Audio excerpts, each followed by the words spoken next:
Please subscribe my channel, like my video and share also.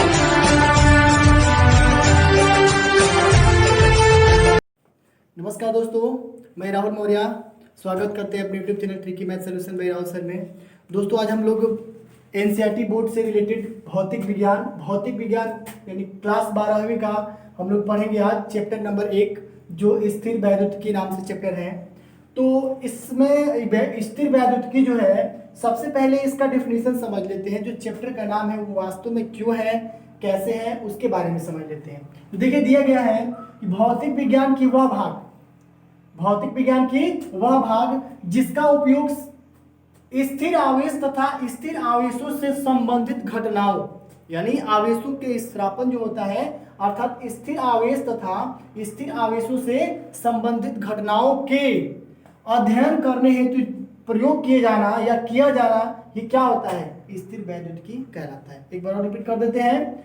भौतिक विज्ञान की वह भाग जिसका उपयोग स्थिर आवेश तथा स्थिर आवेशों से संबंधित घटनाओं के अध्ययन करने के लिए किया जाता है, उसे स्थिर वैद्युतिकी कहते हैं। ये तो डिफिनेशन हो गया। अब थोड़ा सा इस प्रकृति में इसकी क्या उपस्थिति है उसके बारे में समझ लेते हैं। सबसे पहले प्रकृति है। प्रकृति से दो भाग बने, पहला एक पदार्थ का बना और दूसरा विकिरण तरंगों का बना। एक तो पहले पदार्थ का बना और दूसरा विकिरण तरंगों का बना। ये बताइए, हम इसमें पदार्थ को दो भागों में, मतलब पदार्थ जो है इसमें उपस्थित बल को दो भागों में हमने तोड़ा। पहला तो बना आपका बाह्य बल और दूसरा बना सूक्ष्म बल। बाह्य बल और सूक्ष्म बल बना। तो देखिए बाह्य बल के दो चरण क्या बनते हैं कि गुरुत्वाकर्षण बल के कारण पहले द्रव्यमान, मतलब पहले गुरुत्वाकर्षण बल और दूसरा विद्युत चुंबकीय बल। ये आपका गुरुत्वाकर्षण बल हो जाएगा, ग्रेविटेशनल फोर्स, और ये मैग्नेटिक फोर्स हो जाएगा, अर्थात इलेक्ट्रिक मैग्नेटिक फील्ड जो होते हैं या मैग्नेटिक फोर्स होते हैं उसके बारे में, यानी विद्युत चुंबकीय बल। कारण क्या बनता है कि ये जो होता है द्रव्यमान के ऊपर डिपेंड करता है, अर्थात द्रव्यमान यानी जिस वस्तु का द्रव्यमान अधिक रहेगा उसके ऊपर ग्रेविटेशनल फोर्स जो होता है, गुरुत्वीय बल जो होता है अधिक लगता है, और जिस वस्तु का द्रव्यमान कम होता है उसके ऊपर ग्रेविटी जो होता है कम काम करता है। तो जिसका द्रव्यमान अधिक रहेगा उसके ऊपर गुरुत्वाकर्षण बल अधिक लगेगा, और जिसका द्रव्यमान कम रहेगा उसके ऊपर गुरुत्वीय बल क्या होता है, कम काम करता है। ठीक है, अब देखते हैं थोड़ा सा विद्युत चुंबकीय बल क्या होते हैं। इसका कारण क्या होता है कि विद्युतीय आवेश, आप विद्युतीय आवेश समझते होंगे जो प्लस और माइनस, निगेटिव और पॉजिटिव, अर्थात ये कह सकते हैं कि इलेक्ट्रॉन, प्रोटॉन और न्यूट्रॉन के संयोग से बनते हैं आवेश। तो दिया गया है कि विद्युत चुंबकीय के कारण क्या हो सकते हैं, तो विद्युतीय आवेशों की वजह से विद्युत चुंबकीय उत्पन्न होते हैं। अगला इसमें सूक्ष्म बल जो होता है ये नाभिकीय बल होता है। ये अत्यंत प्रबल भी होते हैं और दुर्बल भी होते हैं। नाभिकीय बल, नाभिक के विखंडन से प्राप्त ऊर्जा को क्या कहते हैं, नाभिकीय बल कहते हैं। और ये प्रबल भी होता है, दुर्बल भी होता है, बहुत तेज भी होता है और बहुत कमजोर भी होता है। ठीक है, तो ये था टॉपिक। आइए इसके आगे देखते हैं क्या होता है दोस्तों। तो अब देखते हैं इसके आगे क्या है कि प्रारंभिक प्रयोगों के आधार पर निम्न प्रेक्षण को प्राप्त कैसे किया जाता है। प्रेक्षण क्या है, सबसे पहले क्या करना है कि जैसे हमने ये कहा कि कांच की छड़ को, यदि कोई कांच की छड़ है इसको हम रेशम के कपड़े से रगड़ते हैं। कांच की छड़ को यदि हम किसी रेशम के कपड़े से रगड़ते हैं, रगड़ने पर कांच की छड़ पर एक विशेष प्रकार का एक गुणधर्म उत्पन्न होता है। कांच की छड़ पर क्या होता है, एक विशेष प्रकार का गुणधर्म उत्पन्न होता है, और कांच की छड़ का यह गुणधर्म आवेशित होना शुरू हो जाता है। मान लीजिए आप देखे होंगे, बेसिक रूप से आप प्रयोग भी कर सकते हैं। एक शीशे का छड़ ले लीजिए इतना बड़ा सा, उसको यदि किसी रेशम के कपड़े या खाल टाइप का जिससे बाल रहित होता है उसके ऊपर काफी देर तक रगड़ेंगे तो ऐसा लगेगा कि किसी बहुत छोटे छोटे कण के पास लेकर जाएंगे तो क्या करता है वो किसी चीज को आकर्षित कर लेता है अपनी तरफ। तो कहा जाता है कि यदि किसी कांच के छड़ को रेशम के कपड़े से हम रगड़ते हैं, रेशम के कपड़ा ले लीजिए, उस कपड़े पर हम रगड़ेंगे तो रगड़ने पर कांच की छड़ पर एक विशेष प्रकार का गुणधर्म उत्पन्न हो जाएगा, और ये कांच का छड़ का यह गुणधर्म ही क्या होता है, आवेशित होने का प्रयास होता है, या ये कह सकते हैं कि उसके द्वारा किसी वस्तु को आवेशित करने का गुणधर्म उसके अंदर आ गया है। मतलब क्या कि यदि किसी कांच के छड़ को हम ये कह दें कि यदि किसी कांच के छड़ को रेशम के कपड़े से देर तक रगड़ते हैं, देर तक क्या करते हैं, रगड़ते हैं, तो कांच के छड़ में एक विशेष गुणधर्म उत्पन्न हो जाता है। हम यहाँ लिख सकते हैं विशेष गुणधर्म क्या हो जाता है, उत्पन्न हो जाता है। और वो विशेष गुणधर्म क्या होता है कि वो किसी वस्तु को आवेशित करने का प्रयास करने लगती है। मतलब जो भी गुणधर्म आवेशित अर्थात गुणधर्म उत्पन्न हो जाता है वह क्या करता है, कांच की छड़ का यह गुणधर्म क्या होता है, आवेशित होना कहलाता है। और यही क्या होता है, यही कांच के छड़ का आवेशित गुणधर्म होता है। मतलब इस बात को समझिए, यदि किसी कांच के छड़ को रेशम के कपड़े से देर तक रगड़ते हो तो कांच के छड़ में एक गुणधर्म उत्पन्न हो जाता है और यही कांच के छड़ का आवेशित गुणधर्म कहलाता है। अर्थात वो किसी वस्तु को अपनी तरफ क्या कर रही थी, खींचने, मतलब चुंबक जैसे नहीं काम करती है, वो किसी ठोस या छोटे छोटे कण जो होते हैं उनको उसके पास समीप ले जाएंगे हम तो उनके अंदर आवेश होने की वजह से अपनी तरफ क्या कर लेती है, आवेशित कर लेती है अर्थात खींच लेती है। ठीक है, आइए दूसरा देखते हैं। इसमें दूसरा नंबर ये कह रहा है, मान लीजिए हम ये कहते हैं कि अगर किसी प्लास्टिक के छड़ को बिल्ली की खाल का मतलब होता है जो उनका चमड़ा होता है जिसके ऊपर बाल होता है, उसके ऊपर क्या करें हम, यदि किसी प्लास्टिक, जैसे मान लीजिए प्लास्टिक है, इस प्लास्टिक को काफी देर तक अपने भी बाल पर हम देर तक रगड़ेंगे और किसी छोटे टुकड़े के पास ले जाएंगे तो ऐसा लगेगा कि वो टुकड़ा छोटे छोटे इसके अंदर क्या हो गए, आवेशित हो गई है, अर्थात इनकी तरफ आकर्षित हो गई है। तो क्या होता है कि मान लीजिए प्लास्टिक का कोई छड़ है, उस छड़ को बिल्ली की खाल से अगर हम रगड़ते हैं तो यह भी क्या हो जाता है, आवेशित हो जाता है। ये लिख लेते हैं, यानी प्लास्टिक को इसी प्रकार क्या है कि प्लास्टिक को बिल्ली के खाल से रगड़ने पर, क्या करने पर, रगड़ने पर प्लास्टिक का छड़, यहां लिख लेते हैं, प्लास्टिक का छड़ आवेशित हो जाता है। प्लास्टिक का छड़ क्या होता है, आवेशित हो जाता है। तो यहाँ पे हम लिख सकते हैं आवेशित हो जाता है। तो बताइए, जब किसी प्लास्टिक के छड़ को, अर्थात ये कह सकते हैं कोई प्लास्टिक है, उस प्लास्टिक के बड़े से एक छड़ को अगर हम बिल्ली की खाल या अपने ही इस बाल पे काफ़ी देर तक रगड़ के छोटे छोटे मिट्टी के कण या छोटे छोटे कागज के पास हम ले जाकर ऐसे रखेंगे, ऐसे स्पर्श कराएंगे तो बिल्कुल इसके समीप आकर के आकर्षित हो जाते हैं। तो ये भी एक गुण है। और तीसरा नंबर एक गुण देख लेते हैं इसमें, ये सेकंड था, थर्ड नंबर मोस्ट इंपॉर्टेंट है इसमें का।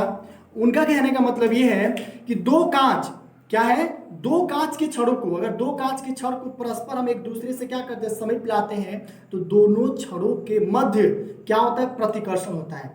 अगर मान लेते हैं दो ग्लास है, अर्थात दो कांच के छड़े हैं, उनको अगर हम एक दूसरे के समीप लाएंगे तो उनके बीच क्या होते हैं, एक प्रतिकर्षण होता है। और दो प्रकार के एबोनाइट जो होते हैं उनके छड़ों को भी के मध्य भी अगर समीप लेके आते हैं तो उनके मध्य भी क्या होगा, प्रतिकर्षण होगा। सपोज दैट मानिए हम यहाँ पे ले लेते हैं कि दो कांच, क्या करेंगे हम, दो कांच के छड़ों को समीप लाने पर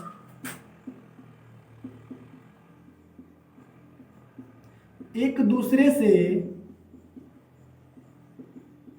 प्रतिकर्षण करने लगते हैं। क्या करने लगते हैं, प्रतिकर्षण करने लगते हैं, प्रतिकर्षण करने लगते हैं।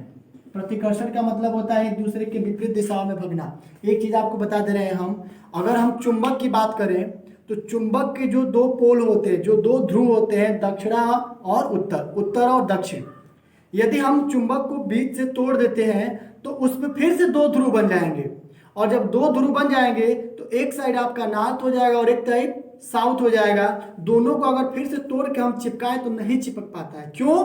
क्योंकि वो विपरीत क्या होता है, विपरीत ध्रुव के हो जाते हैं, एक तरफ दक्षिण और एक तरफ उत्तर। सपोज मानिए ऐसे मान लेते हैं इस चीज को, मान लीजिए चुंबक का एक छड़ है इतना बड़ा सा, ये चुंबक का छड़ है, तो इसको हम मान लेते हैं साउथ और इसको मान लेते हैं क्या, नॉर्थ। क्या मान लेते हैं, इसको साउथ और इसको नॉर्थ। या मान लीजिए ये आपका नॉर्थ है और ये आपका साउथ है। अगर इस चुंबक को यहाँ से हम तोड़ देंगे, यहाँ से अगर तोड़ दिया जाए तो तोड़ने के दौरान आप देखेंगे कि पुनः यहाँ पे एक साउथ बन गया और यहाँ पे क्या बन गया, नॉर्थ बन गया। अब चाहे कि हम एक दूसरे को एक तरफ ला करके चिपका लें तो नहीं होगा, इनके बीच में क्या बन जाएगा, प्रतिकर्षण बन जाएगा। और प्रतिकर्षण का मतलब एक दूसरे को धक्का मार कर क्या करेंगे, दूर कर देंगे। तो चुंबक पे ये गुण नहीं होता है। इसमें क्या होता है कि समान प्रकार के ध्रुव एक दूसरे को आकर्षित करते हैं और विपरीत प्रकार के ध्रुव एक दूसरे को क्या करते हैं, दूर दूर करते हैं। तो ये तो चुंबक से बात थी। लेकिन अगर हम विद्युत में चले तो इसमें इस प्रकार का गुण नहीं होता है।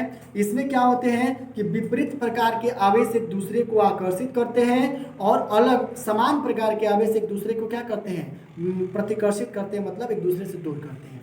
तो बात इसमें यही है कि दो कांच के छड़ों को समीप लाने पर एक दूसरे से क्या करते हैं, वो प्रतिकर्षित करते हैं। आइए इसको हम चित्र के माध्यम से देखते हैं।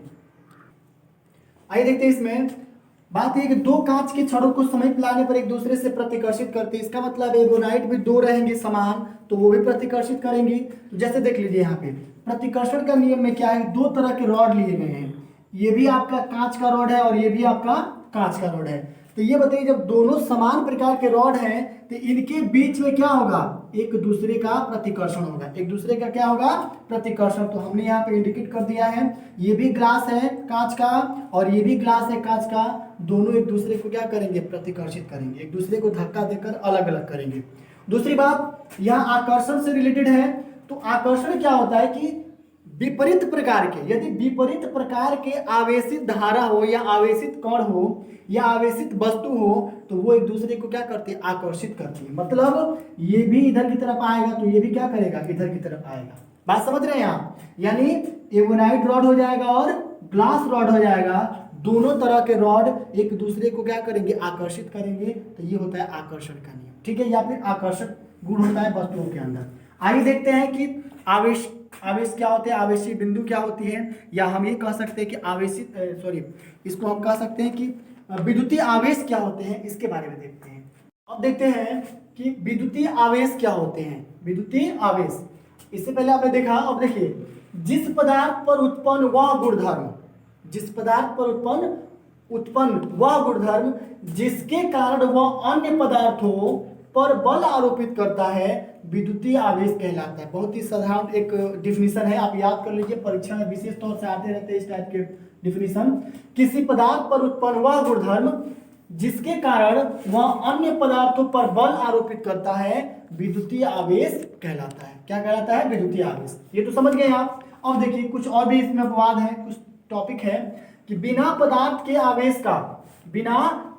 आवेश का अस्तित्व संभव नहीं है। यदि पदार्थों में आवेश होना जरूरी है, नहीं रहेगा तो उसका कोई अस्तित्व नहीं है। आवेश उत्पन्न करने का एक सरल सा तरीका क्या है, घर्षण। किसी भी चीज़ में देखते होंगे आप, फ्रैक्शन जो होते हैं बहुत ही आवेशित होते हैं। या आप देखेंगे कि जब गाड़ी को हम किसी गीले मिट्टी या किसी चीज़ पर ले जाते हैं तो एक ही जगह बिल्कुल रगड़ने लगता है। काफ़ी देर तक होने के बाद आप ये भी देखे होंगे, गीले में या किसी ओवल रोड गाड़ियाँ होती है जब कहीं फंस जाती हैं तो जब भी उसका व्हील राउंडिंग करने लगता है जगह पर ही, तो आप देखेंगे कि जो टायर होते हैं उनके अंदर बिल्कुल धुआं जैसे होने लगता है। उस सिचुएशन में आप किसी चीज़ को वहाँ उसके पास ले जाएंगे तो अपने तरफ क्या कर लेगी, आकर्षित कर लेगी, अर्थात उसके अंदर आवेश हो जाते हैं। तो वही आवेश उत्पन्न करने का एक सरल सा तरीका क्या है, घर्षण है। अब देखिए आवेश जो होते हैं इनके प्रकार दिए गए हैं, जो कि दो प्रकार के होते हैं। कितने प्रकार के होते हैं, दो प्रकार के होते हैं। एक तो पहला धनावेश होता है और दूसरा ऋणावेश होता है। तो धनावेश क्या होता है, जिस आवेश में धनायन का गुण होता है, जिस आवेश में धनायन का गुण होता है वो आपका धनावेश होता है। और जिसमें ऋण का आवेश, मतलब जिस आवेश में ऋणायन का गुण होता है, अर्थात ऋण की प्रवृत्ति होती है, माइनस जिसको बोलते हैं, वो उसका गुण होता है, उसे हम क्या कहते हैं, ऋणावेश कहते हैं। इसका इंडिकेशन आप समझते हैं प्लस, और ये होता है माइनस। इन दोनों का जो प्रतिपादन किया था, जिनको उन्होंने बताया था, वो बेंजामिन फ्रैंकलिन नाम के एक वैज्ञानिक थे, जिन्होंने आवेशों का टोटल या कुल गुण के बारे में बताए थे। लेकिन बात थोड़ी सी ये है, आप भी समझ सकते हैं, जैसे गणित में हम विपरीत प्रकार के अंकों को समान रूप में रखते हैं तो कट जाता है। जैसे मान लीजिए यहाँ पे हमने लिख लिया -4 और यहाँ पे लिख लिया +4, तो एक दूसरे से क्या कट करके शून्य हो जाते हैं ना। इसी प्रकार अगर विपरीत प्रकार के, यानी गणित में जिस प्रकार से धन तथा ऋण का योग शून्य हो जाता है, इसी प्रकार दो विभिन्न प्रकार के आवेशों का योग भी क्या हो जाता है, शून्य हो जाता है। और बेंजामिन फ्रैंकलिन ने इनके द्वारा आवेशों का जो ऋणायन होता है अर्थात नामकरण जो होता है, इन्होंने धनावेश और ऋणावेश दिया था कि विपरीत प्रकार के आवेश अगर रहेंगे तो निश्चित रूप से आकर्षण तो रहेगा लेकिन उस चीज का शोषण काफी ज्यादा रहेगा, समय आते आते वो भी क्या हो जाते हैं, शून्य हो जाते हैं। तो आइए इसके बाद हम देखते हैं कि इस वाले टॉपिक के बाद देखते हैं, अब इसके बाद से हम देखते हैं कि विद्युतीकरण की इलेक्ट्रॉनिक अवधारणा क्या होती है, किस तरह से विद्युत धारा का अवधारणा बना हुआ है, किस तरह से इलेक्ट्रॉनों का प्रवाह होता है। आइए देखते हैं। आइए दोस्तों अब देखते हैं विद्युतीकरण की इलेक्ट्रॉनिक अवधारणा। विद्युतीकरण की इलेक्ट्रॉनिक अवधारणा क्या होती है। तो इसमें दिया गया है कि पहला, नाभिक में धनावेश उपस्थित होता है, यानी किसी भी नाभिक के अंदर उपस्थित जो सेंटर होते हैं, जो मान होता है वो धनावेश यानी प्रोटॉन उपस्थित, प्रोटॉन और न्यूट्रॉन दोनों होते हैं लेकिन न्यूट्रॉन को नेगेटिव उदासीन माना गया है। नाभिक की संख्या के समान ऋणावेश नाभिक के चारों ओर क्या करते हैं, चक्कर लगाते रहते हैं, चक्कर लगाता है, ठीक है। तीसरा, न्यूट्रॉन जो होता है उदासीन होता है। 4 नंबर, धनावेशित वस्तु में इलेक्ट्रॉन की अधिकता हो जाती है, इलेक्ट्रॉन की क्या होती है, अधिकता। और 5वां ये है कि विद्युतीकरण के लिए केवल इलेक्ट्रॉन उत्तरदायी होता है, केवल इलेक्ट्रॉन। इलेक्ट्रॉनों का जितना चक्कर किसी वस्तु या किसी आवेशों के ऊपर होता रहता है उस कंडीशन में विद्युतीकरण बहुत तेजी से होती है अर्थात धारा का प्रवाह ज्यादा होता है। जैसे मान लीजिए इसमें दिया गया है कि इस नाभिक के अंदर ये प्लस धनायन रखा गया है, ये इलेक्ट्रॉन क्या करते हैं, पर्टिकुलर क्या करते हैं, चक्कर लगाते रहते हैं, क्या करते हैं, चक्कर लगाते रहते हैं। और जब चक्कर लगाएंगे तो विद्युतीकरण की स्थिति क्या करेगी, अधिकतम प्रबल होती जाएगी, तेज होती जाएगी, ठीक है। नोट पे दिखा दे रहे हैं आपको कि नाभिक में प्रोटॉनों का द्रव्यमान इलेक्ट्रॉनों के द्रव्यमान की तुलना में 1837 गुना अधिक होता है। क्या, कि नाभिक में प्रोटॉनों का द्रव्यमान इलेक्ट्रॉनों के द्रव्यमान की तुलना में 1837 गुना क्या होती है, अधिक होती है। अतः चलने का कार्य केवल इलेक्ट्रॉन ही करते हैं, न कि प्रोटॉन। आपको पता होगा कि किसी भी नाभिक के अंदर या उसके केंद्र में प्रोटॉन और न्यूट्रॉन की उपस्थिति होती है, जिसमें न्यूट्रॉन आपका उदासीन होता है, प्रोटॉन आपका धनावेश होता है और इलेक्ट्रॉन हमेशा क्या करते हैं, उसके ऊपरी भाग पर चक्कर लगाए, बाहरी कक्ष में क्या करता है, चक्कर लगाया रहता है। चलिए इसके बाद देखते हैं हम लोग आवेश तथा द्रव्यमान के मध्य क्या संबंध होता है। इसको आप स्क्रीनशॉट ले लीजिए या आप नोट कर सकते हैं। आइए देखते हैं आगे, आइए देखते हैं इसके आगे आवेश तथा द्रव्यमान के मध्य संबंध क्या होते हैं। रिलेशन बिटवीन, यहाँ पे दिए गए आवेश तथा द्रव्यमान, इनके बीच में रिलेशन क्या है, तो ये हमें निकालने हैं। तो रिलेशन बिटवीन मास एंड यहाँ पे आवेश यानी चार्जेस जो होते हैं, चार्ज, ठीक है। दो वस्तुओं को परस्पर रगड़ने पर धनावेशित वस्तु का द्रव्यमान इलेक्ट्रॉनों को के निकलने के कारण अल्प मात्रा में घट जाता है। मतलब यदि किसी दो वस्तु को हम ले लेते हैं, जैसे मान लीजिए एक एबोनाइट का छड़ है और एक प्लास्टिक का छड़ है, दोनों को एक दूसरे के प्रति रगड़ते हैं तो हमें क्या मिलता है कि दो वस्तुओं को परस्पर रगड़ने पर धनावेशित वस्तु का द्रव्यमान अर्थात जो धनावेशित होगा उसका द्रव्यमान इलेक्ट्रॉनों के निकलने के कारण अल्प मात्रा में क्या हो जाता है, घट जाता है। अमूमन सी बात है कि किसी वस्तु में, या मान लीजिए एक बाल्टी है, एक बाल्टी में पूर्ण रूप से पानी भरा हुआ है, अगर किसी वस्तु दूसरे वस्तु को हम डालेंगे तो कुछ पानी निकलेगा। इसका मतलब ये है कि इससे मतलब क्या है, यदि दो वस्तु को हम आपस में रगड़ते हैं तो धनावेशित जो वस्तु होती है उनके अंदर से इलेक्ट्रॉन क्या होते हैं, अल्प मात्रा में निकलने लगते हैं अर्थात घट जाता है। जबकि ऋणावेशित वस्तु का द्रव्यमान इलेक्ट्रॉन के प्रवेश के कारण अल्प मात्रा में बढ़ जाता है।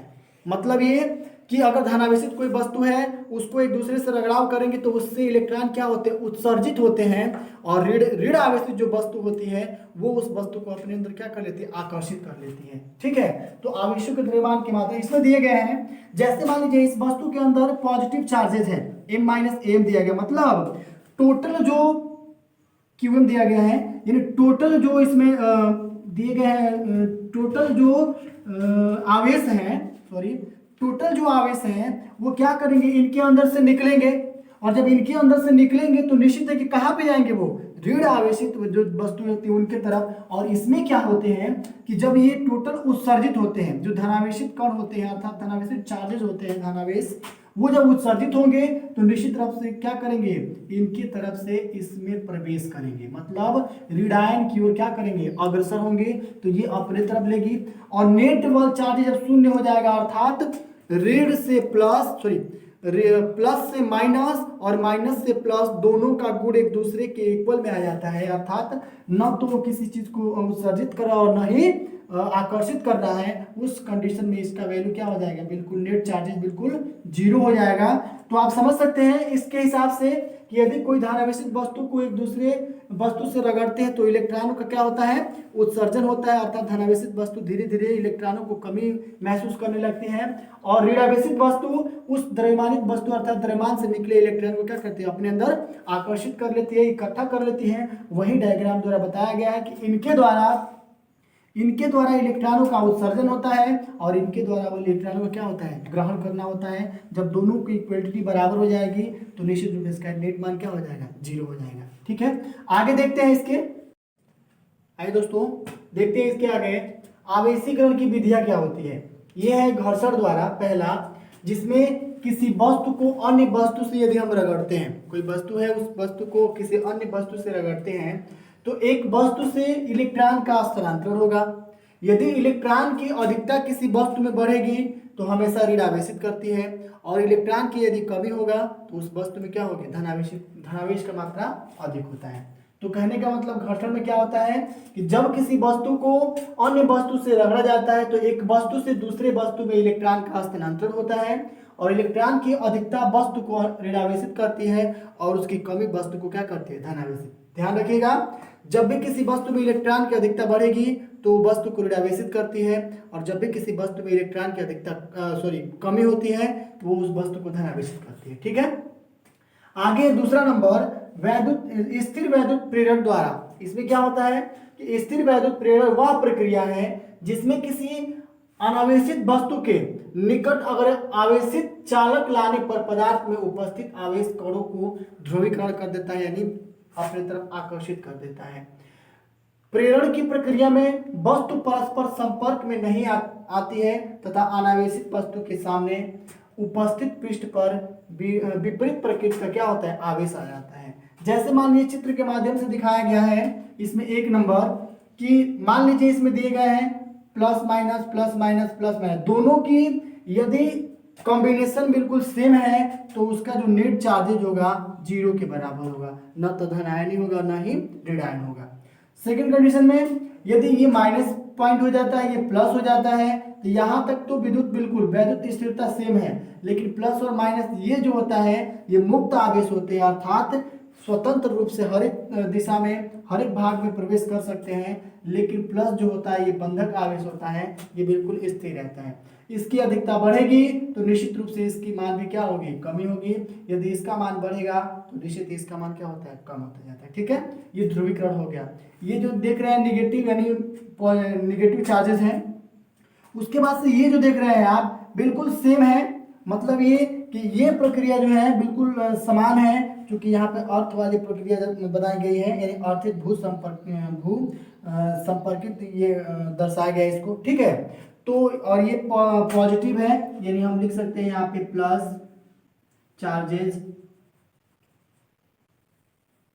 की यूनिटी बनाई गई। ठीक है, आइए देखते हैं इसके आगे कूलाम का नियम क्या होता है।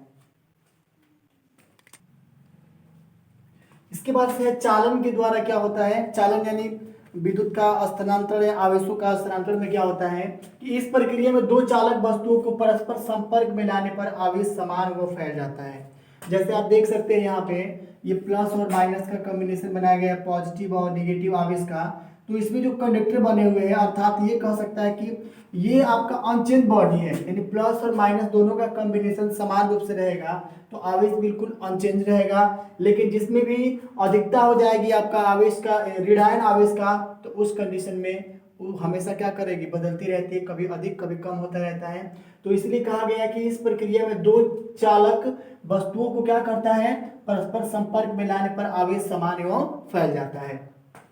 अब देखिए इसमें तीसरा नंबर ये बनाया गया फिगर है, ये प्रतिकर्ष। देखिए इलेक्ट्रॉनों का मुक्त होने का मतलब क्या है, इलेक्ट्रॉनों का यहाँ पे मुक्त होना। तो इलेक्ट्रॉनों का मुक्त होने का मतलब क्या हो रहा है कि इसमें धनायन की प्रवृत्ति अधिकतम होती जा रही है। इससे पहले हम बताए हैं कि जब भी ऋणायन होने की प्रवृत्ति आती है ज्यादातर तो वस्तु हमेशा ऋणावेशित होता है। आवेश यदि पॉजिटिव होता रहेगा तो हमेशा क्या होता है, धनावेशित। तो ये प्रतिकर्षण की वजह से मुक्त होता है और मुक्त होने की वजह से इनके अंदर के जो बल हो जाएंगे वो क्या होंगे, धनावेशित होंगे, अर्थात किसके कारण, प्रतिकर्षण के कारण। हम कह सकते हैं कि आवेशित चालक से प्रतिकर्षण बल के कारण अनावेशित चालक की ओर इलेक्ट्रॉनों का स्थानांतरण तब तक होता है जब तक कि दोनों ओर के प्रतिकर्षण बल समान ना हो जाए। मतलब इसमें से इलेक्ट्रॉनों की मुक्त होने की जो प्रक्रिया है वो लगातार होती रहेगी। कब तक होती रहेगी, जब तक कि दोनों ओर के प्रतिकर्षण बल समान ना हो जाए। वो किसी दूसरे आवेश मतलब पॉजिटिव नेगेटिव को मुक्त करता रहे, या इलेक्ट्रॉन जो है बिल्कुल ऑटोमेटिक मुक्त होता रहे। कब तक मुक्त होगा, जब तक कि दोनों के बीच के प्रतिकर्षण बल समाप्त ना हो जाए, समान ना हो जाए। ठीक है, तो आइए इसके बाद से हम देखते हैं इस चैप्टर का मुख्य जो भाग है, कूलाम का नियम। कूलाम के नियम को बिल्कुल अच्छी तरह समझते हैं, तो इसको आप नोट कर लीजिए। आइए दोस्तों देखते हैं इसके आगे कूलाम का नियम। इस चैप्टर का बहुत ही मुख्य अहम हिस्सा है। कूलाम का नियम क्या है, दो आवेशों के मध्य लगने वाले वैद्युत बल, दो आवेश हैं Q1 Q2, उनके मध्य लगने वाले वैद्युत बल आवेशों के परिमाण के गुणनफल के समानुपाती तथा उनकी दूरी के वर्ग के क्या होते हैं, व्युत्क्रमानुपाती होते हैं। आप देख सकते हैं यहाँ दिखाया गया है F, यहाँ पे F, तो यहाँ F समानुपात है Q1 इंटू Q2, मतलब दो आवेशों के गुणनफल, यानी वह बल है जो दो आवेशों के गुणनफल के समानुपाती और उनके दूरी के वर्ग के क्या होता है, व्युत्क्रमानुपाती होता है। देख सकते हैं यहाँ पे F समानुपाती Q1 इंटू Q2, मैंने दो आवेशों के समानुपाती ये बल है। तो यहाँ पे दिखा सकते हैं उनकी दूरी के वर्ग के व्युत्क्रमानुपाती, मतलब F समानुपाती 1/r²। जोड़ने पर क्या करेंगे हम, F समानुपात है Q1 into Q2 by R का स्क्वायर, मतलब जो बल है वो दोनों आवेश मतलब Q1 और Q2 तथा उनके बीच की दूरी R जो होती है उनके वर्ग के क्या होते हैं, व्युत्क्रमानुपाती होता है। तो क्या F समानुपाती Q1 इंटू Q2 बाई क्या हो जाएगा, R का स्क्वायर। ये तो बात समझ लीजिए। अब हम यहाँ पे दिखा सकते हैं यहाँ कि F बराबर C क्या होता है, तो यहाँ लिखे हैं C क्या होता है, एक कांस्टेंट वैल्यू होती है, इसको कूलाम से इंडिकेट करते हैं। ये बराबर C into Q1 into Q2 by R का स्क्वायर, ये कूलाम का नियम होता है। जहां C क्या होता है, कूलाम का एक नियतांक होता है, इसका मान माध्यम पर निर्भर करता है। जैसा माध्यम रहेगा, जैसे कांच हो गया, जल हो गया, कोई धातु हो गई, इसके ऊपर डिपेंडेंट करता है। ठीक है, इसके बाद विद्युतशीलता क्या होती है, किसी माध्यम का वह गुण जिसके कारण वह दो आवेशों के मध्य लगने वाले बल को प्रभावित करता है वो विद्युतशीलता कहलाती है। दो आवेश मान लीजिए ले लेते हैं, अगर मान लीजिए दो आवेश हैं, उनके मध्य लगने वाला जो बल होता है ये उनको प्रभावित करता है, विद्युतशीलता कहलाता है। और इसका प्रदर्शन क्या होता है, प्रदर्शित किससे करते हैं, अपसैलन से करते हैं। किससे, अपसैलन से करते हैं। और इनका मान यानी C is equal to 1/4 pi epsilon होता है, ये विद्युतशीलता में हम रखते हैं। C इज इक्वल टू यानी कूलाम इज इक्वल टू क्या होता है, 1/4 पाई अपसैलन। ठीक है, तो विद्युतशीलता को किससे प्रदर्शित करते हैं, अपसैलन से करते हैं। और यहाँ पे कूलाम यानी C बराबर 1/4 पाई अपसैलन होता है। ठीक है, आइए इसके आगे देखते हैं। इसके बाद क्या करना हमें कि हम करेंगे अब निर्वात की विद्युतशीलता को अपसैलन नॉट से अगर हम प्रयोग में लाते हैं तो हम ये कह सकते हैं कि इसका प्रदर्शन जो होगा, तो मान लीजिए हम यहाँ लिख लेते हैं कि निर्वात में विद्युतशीलता, अगर निर्वात में विद्युतशीलता हम मानते हैं तो विद्युतशीलता को क्या करते हैं, निर्वात में विद्युतशीलता को अपसैलन से प्रयोग करते हैं। किसके द्वारा, अपसैलन नॉट। क्या होता है, अपसैलन नॉट के द्वारा प्रदर्शित करते हैं। इसको आप चाहेंगे तो ऐसे लिख सकते हैं, एप्सिलॉन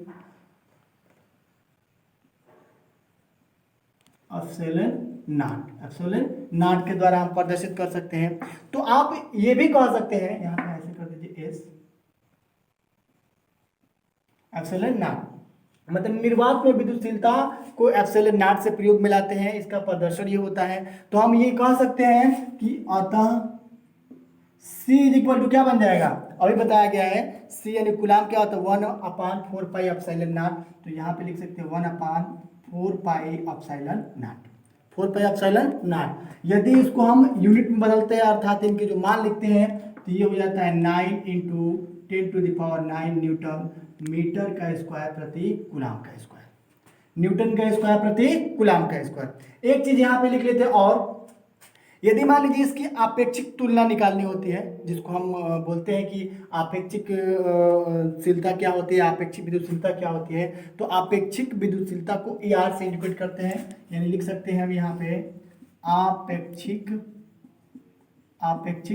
विद्युतशीलता। तो आपेक्षिक विद्युतशीलता जो होती है ER, ठीक है, ER से इंडिकेट कर देते हैं इसको। चलिए, तो यहाँ के बाद अब क्या करेंगे हम कि यदि किसी माध्यम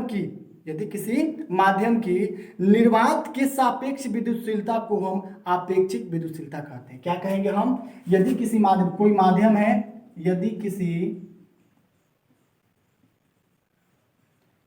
किसी माध्यम, मान लीजिए कोई माध्यम ले लेते हैं, यदि किसी माध्यम को या की निर्वात के साथ, किसके साथ? निर्वात, वह स्थान जो बिल्कुल हवा के सापेक्ष होता है, हवा के बराबर होता है, जिसमें हवाएं ना तो बाहर निकलती है ना ही अंदर जाती है, बिल्कुल सेम कंडीशन में रहता है, स्थिर कंडीशन में रहता है। तो किसी माध्यम की निर्वात मान लेते हैं हम लोग, निर्वात, क्या मान लेते हैं? निर्वात। यदि किसी माध्यम के निर्वात के सापेक्ष, यहाँ पे ले लेते हैं निर्वात के सापेक्ष, यानी हवा के सापेक्ष, निर्वात के सापेक्ष अगर मानते हैं तो विद्युतशीलता को, निर्वात के सापेक्ष के विद्युतशीलता को, निर्वात के सापेक्ष विद्युतशीलता को, यहाँ विद्युतशीलता को या विद्युतशीलता की आपेक्षिक, क्या मानेंगे हम? आपेक्षिक, क्या मानेंगे?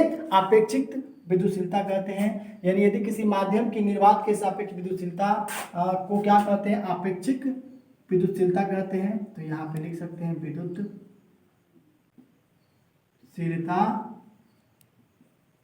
कहते हैं।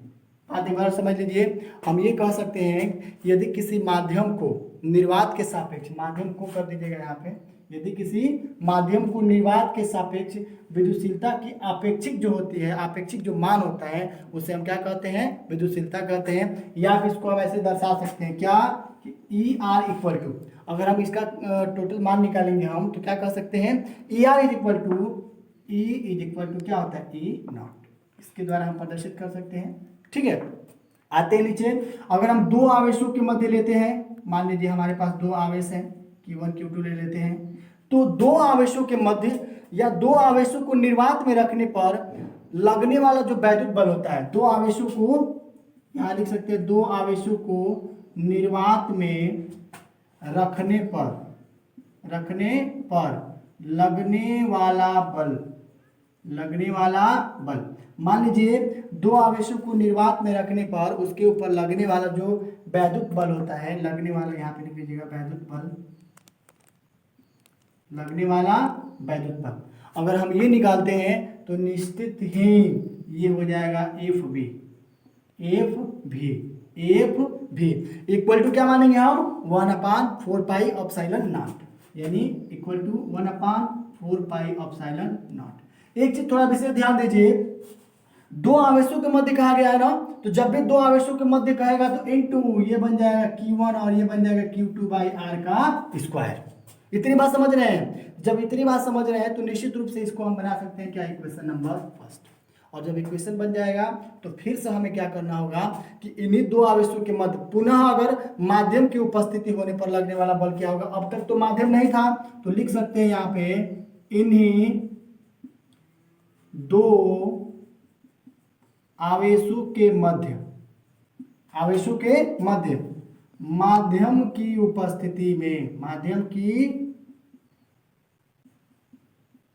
उपस्थिति में लगने वाला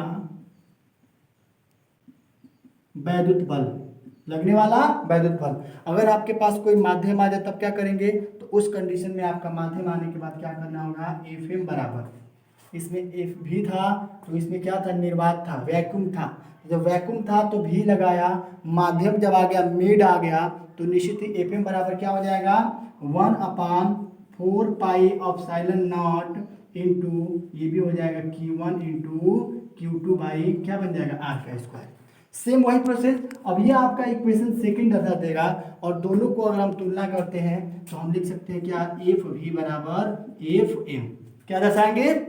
FV बराबर FR, और इनके युग्मक में क्या बन जाएंगे, एफ एम बन जाएंगे। तो इस तरह से आप क्या कर सकते हैं, इसको दर्शा सकते हैं। ठीक है, आइए देखते हैं इसके आगे। इसको नोट कर लीजिए, इरेज कर देते हैं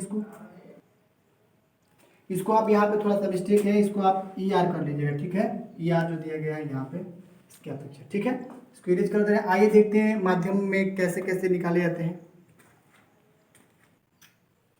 आइए इसके बाद आगे देखते हैं। आगे ये है कि इनके आपेक्षिक जो विद्युतशीलता होती है उनका मान जो माध्यम पर निर्भर करता है, कैसे करता है देखते हैं। तो सबसे पहले क्या करेंगे, हम लिखेंगे आपेक्षिक विद्युतशीलता। आपेक्षिक विद्युतशीलता उनके माध्यम पर निर्भर करती है, उनके माध्यम पर निर्भर करती है। यानी आपेक्षिक जो विद्युतशीलता होता है वो उनके माध्यम के मान पर, सॉरी यहाँ पे माध्यम मान पर क्या करता है, निर्भर करती है।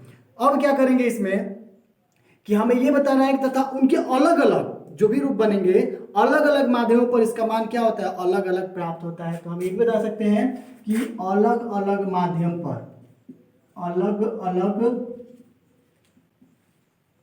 मान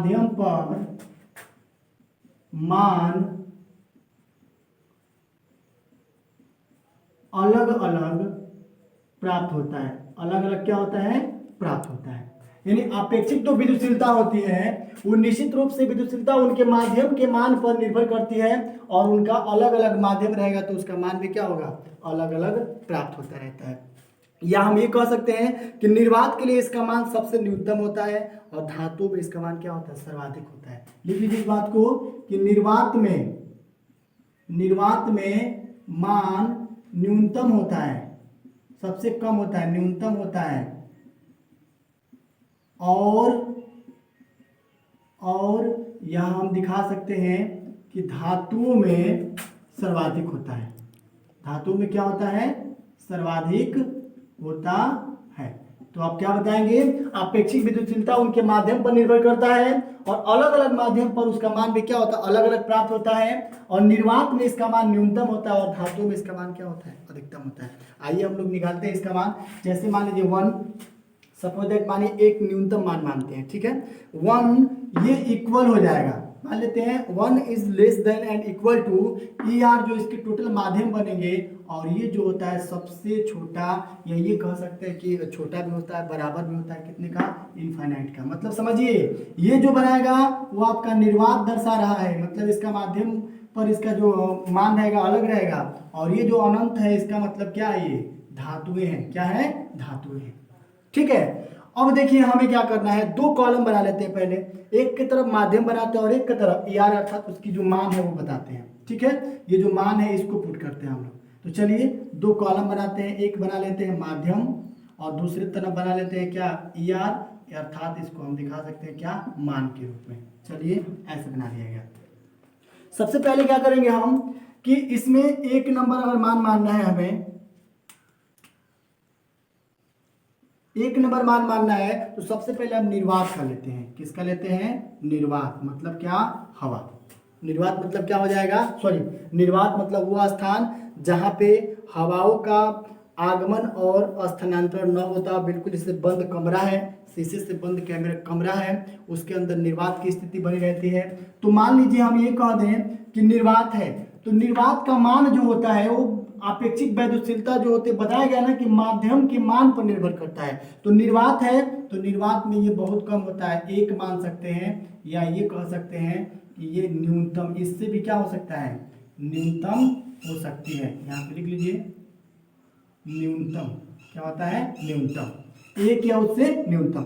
सेकंड पोजीशन पे हम लिख सकते हैं, जैसे मान लीजिए सेकंड में हम दूसरा क्या मान लेते हैं, हम वायु मान लेते हैं। क्या मानते हैं, वायु मानते हैं, या इसको हम हवा भी कहते हैं, वायु या हवा। इसके जो वैल्यू होता है वो लगभग थोड़ा इससे अधिक होता है, 1.006 तक होता है, ये भी लगभग वही मान मानते हैं। ठीक है, और थर्ड नंबर आपका है जल।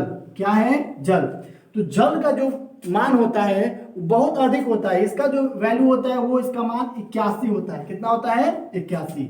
और 4 नंबर देखते हैं। चौथे नंबर पे आप चाहेंगे तो कांच को या माइका ले सकते हैं, जैसे माइका देखे होंगे आप, जो बना हुआ है ये वाला पार्ट, ठीक है। तो यहाँ पे माइका अगर लिया जाए तो इसमें वैद्युशीलता जो होती है वो थोड़ा सा मतलब ये मान सकते हैं कि 3 से लेकर के और 10 तक होती है। कहाँ तक? 3 से लेकर के 10, सॉरी 3 से लेकर 6 तक ही होता है इसमें, तो 3 से लेकर 6 तक मान सकते हैं इसमें, ठीक है। अगला यहाँ 5 नंबर दे दिया गया है। माइका के बाद हम मानते हैं कांच, कांच यानी शीशा। तो शीशा में वैद्युशीलता की मात्रा क्या होती है, वैद्युशीलता का चलन क्या होता है, तो हम इसे कह सकते हैं कितना, 5 से लेकर के और 10 ER तक, ठीक है। और उसके बाद आप एक नाम सुने होंगे पीवीसी। तो ये पीवीसी जो होता है इसकी जो वैद्युशीलता होती है वो लगभग 4.5 से लेकर के और 5 तक होता है। कितना? 4.5 से लेकर के 5 तक होता है। और एक और देख लेते हैं 7 नंबर, ये है आपकी धातुएं। क्या है? धातु। तो पहले ही बताया है कि निर्वात में जो मान होता है, वैद्युशीलता जो मान होती है वो न्यूनतम होता है और धातु में सर्वाधिक होता है। तो सर्वाधिक का मतलब इंडिकेशन भी दिखाए हैं, कैसा? इनफाइनाइट, अनंत होता है। इनके अंदर के जो मान होते हैं वैद्युशीलता का अनंत होते हैं। इसीलिए आप देखे होंगे कि विद्युत में जब प्रयोग की जाती है तो निश्चित रूप से धातु का प्रयोग की जाती है, जिसके द्वारा क्या होता है, विद्युत का चालन बहुत सुचारू रूप से हो जाता है। अब आप एक चीज और समझ सकते हैं कि जल का जो जल होता है, जल का परावैद्युतांक, यानी यहाँ पे लिख सकते हैं जल और जल का परावैद्युतांक, जल का परावैद्युतांक कितना होता है? नियर अबाउट 81 तक होता है। तो यहाँ पे 81 होता है, आप देख भी सकते हैं, यहाँ पे इंडिकेट किया गया जल का परावैद्युतांक, ठीक। इसका मतलब जल का परावैद्युतांक 81 तक होता है।